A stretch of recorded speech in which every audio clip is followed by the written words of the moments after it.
కొన్నిసార్లు ఆ పంట మనం ఆశపడతాం, కానీ ఆ పంటను మన చేతికి మన కుటుంబాలకు మనము తెచ్చుకోలేని పరిస్థితులు ఎదురవ్వ. అదే దేవుడు చెప్తున్నాడు, పట్టులో ధాన్యము ఉండకపోవచ్చు, ఉండొచ్చు. అలాగే ద్రాక్ష చెట్లు కాపు కాయచ్చు, కాయకపోవచ్చు.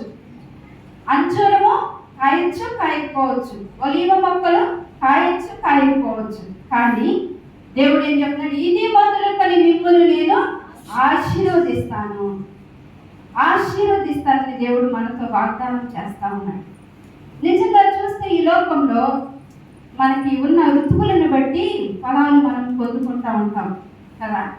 కానీ చూడండి, దేవుడు ఋతువులు లేవు దేవుడికి. ప్రతి ఋతువులో మనకు కావాల్సిన సకల సమృద్ధిని దేవుడు ఇవ్వకపోతే మనము బ్రతకలేదు. కాబట్టి ఇది మొదలుకొని ఈ మాసంలో దేవుడు మనల్ని అందరినీ కూడా ఆశీర్వదిస్తానని వాగ్దానం చేస్తా ఉన్నారు. అలాగే చూసినట్లయితే సంఖ్యాకాండం 24:1 చూసినట్లయితే దీవించాడు దేవుడు. ఎందుకు దీవించాడు? ఐగుప్తు చెర నుంచి విడిపించబడి ఇశ్రాయేలు ఎంతో సమృద్ధినిచ్చి దేవుడు దీవించినాడని వారు గొడిగారు. మనము కూడా కష్టం వచ్చినప్పుడు గొడుగుతూ ఉంటాం, గొడగమా? ఏంటి, దేవుడికి నేను ఎంత దశంభాగాలు ఇచ్చాను, ఎన్ని కానుకలు చెల్లించాను, ఎంతగా ఆయనకి నేను నాకున్నది మొత్తం ఇవ్వడానికి ఇష్టపడ్డానే, నాకు అనారోగ్యం వచ్చింది, నా పరిస్థితి బాగలేదు, నా పిల్లల పరిస్థితి బాగలేదు, నా కుటుంబ పరిస్థితి బాగలేదని అనేక సార్లు మనం గొడుగుతూ ఉంటాం.